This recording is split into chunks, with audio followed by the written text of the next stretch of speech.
As we doom scroll our phones while queuing at the nation's airports, or flick through the television channels in between catching up with family and friends over the break, it's likely we will all be greeted with an onslaught of Aussie politics. The news stories, political Instagram updates, TikTok takes, live blogs, billboards and corflutes are multiplying. It's unclear just how much of the campaign fodder of baby kissing, handshaking, basketball playing, factory visiting, puppy patting and street stalking by the two campaigners is cutting through. Outside their own electorates, no one is directly casting a vote for Scott Morrison or Anthony Albanese, but #election 2022 is becoming more presidential in flavor by the day. Scott Morrison versus Anthony Albanese. Seats held on big margins are largely left to seed in this high-octane process.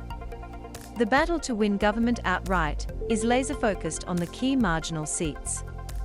In the first week, both leaders have found themselves in dangerous territory, allowing missteps to feed into the narrative being created by their opponent. The Prime Minister faced close questioning about the government's appetite to establish a powerful, something Labor sees as a weakness. The opposition leader has been tripped up with mixed messages on and his ability to. Those stumbles were gift to a government consistently arguing it's superior on national security and managing money. When the Greens leader was also quizzed about his own budget recall at the National Press Club this week, this time on the wage price index, he had an answer ready. "Google it, mate," was Adam Bandt's retort.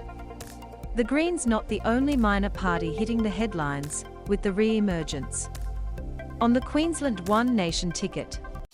It's largely considered an unwinnable position, but the National Party defector could now pocket a sizable resettlement allowance. The one-off payment for politicians who don't leave Parliament willingly could be more than $100,000. World affairs not far from #Ozpol. Far away from the campaign bus, the Defence Minister was farewelling some of Australia's prized Bushmaster trucks being sent to help the Ukrainian government fight the Russian invasion. The government has been keen to stress an open-armed approach to Ukrainians trying to flee here. But as SBS News reported this week, some believe they are in a visa limbo without access to Medicare or work rights. The Prime Minister has since committed to follow up their concerns. There are also fears amongst Canberra's diplomatic ranks that the election campaign period could be seen by Beijing as an opportunity to step up its efforts to secure closer military ties with Solomon Islands. Minister for the Pacific Zed Siselja making a whirlwind trip to Honiara for direct talks, requesting the SOG of our government respectfully not go ahead with the proposed security agreement with Beijing.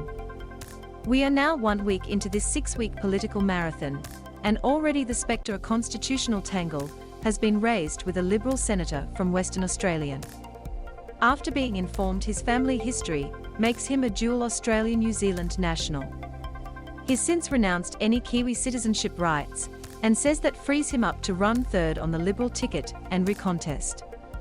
And journalists love a line, but here's one for our readers. If you aren't or need to update your details, you'd better get cracking, as you only have until 8 o'clock on Monday night to make sure you get to have your say. Do you have an election question you'd like answered? Or a story you'd to cover? Email